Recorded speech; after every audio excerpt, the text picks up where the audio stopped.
Assalamualaikum warahmatullahi wabarakatuh. Alhamdulillahirabbil alamin wa bihi nasta'in wa ala umurid dunya waddin wassalatu wassalamu ala asyrofil anbiya'i wal mursalin wa ala alihi waswahbihi ajmain amma ba'd. Yang kami hormati Bapak Dr. Andes Haji Fahrul Razi MAG serta teman-teman yang saya cintai dan saya banggakan. Di sini saya akan memaparkan sedikit materi tentang Sunan Ibnu Majah dan kitab-kitab syarahnya yang disusun oleh Khofifatus Sholehah dan Farohi Maulidah. Ini yang akan kami bahas ada 4 poin. Yang pertama, biografi Imam Ibnu Majah. Yang kedua, penjelasan kitab Sunan Ibnu Majah. Yang ketiga, sistematika penulisan kitab Sunan Ibnu Majah. Yang keempat, kitab-kitab syarah Sunan Ibnu Majah. A. Biografi Imam Ibnu Majah.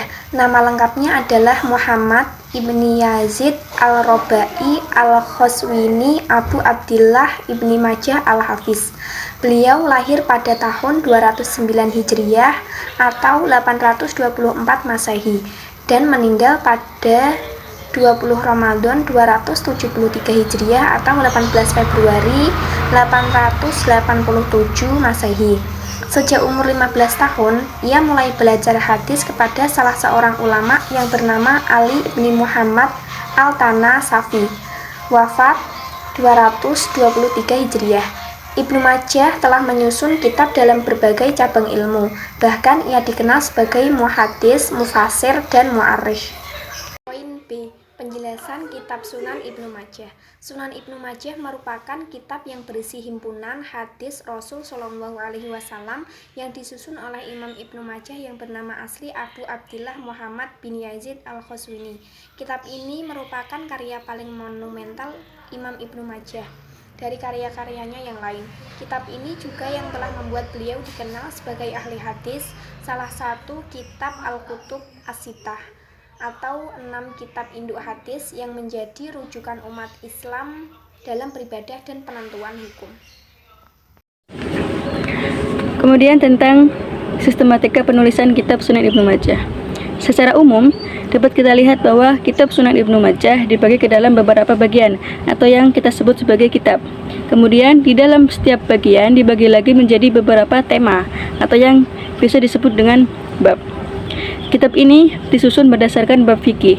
Di antara kelebihan dari metode penulisan yang seperti ini adalah dapat mempermudah para pengkaji ilmu yang hendak mendalami hukum Islam dan menentukan dalil-dalil yang bersumber dari sabda Rasul Shallallahu Alaihi Wasallam. Kemudian terkait perhitungan hadis, pendapat dari Syekh Muhammad Fuad Abdul Baqi merupakan perhitungan yang paling mutakhir yang dilakukan oleh pakar hadis. Meskipun berbeda dengan pendapat yang lainnya dalam perhitungan jumlah hadis, kesimpulan dari Syekh Fuad Abdul Baqi ini tidak mengundang masalah karena hanya menyangkut perbedaan metode yang digunakan oleh mereka. Dilihat dari perincian di atas, yang terdapat di makalah, dapat disimpulkan bahwa kualitas hadis yang terdapat dalam Sunan Ibnu Majah tidak semuanya sama. Lalu selanjutnya terkait kitab-kitab syarah Sunan Ibnu Majah. Maksudnya adalah kitab yang berisikan penjelasan hadis-hadis yang terdapat dalam kitab Sunan Ibnu Majah. Ada beberapa, di antaranya pertama, Misbahus Zujajah ala Sunan Ibnu Majah, karya Syekh Jalaluddin Abdurrahman bin Bakar As-Suyuti. Kemudian ada juga Kifayatul Hajah fi Syarhi Sunan Ibnu Majah, karya Abul Hasan bin Abdul Hadi As-Sindi. Kemudian ada juga Lijatul Hajah li Syarhi Sunan Ibnu Majah, karya Syekh Abdul Ghani Al-Majdawi Ad-Dahlawi.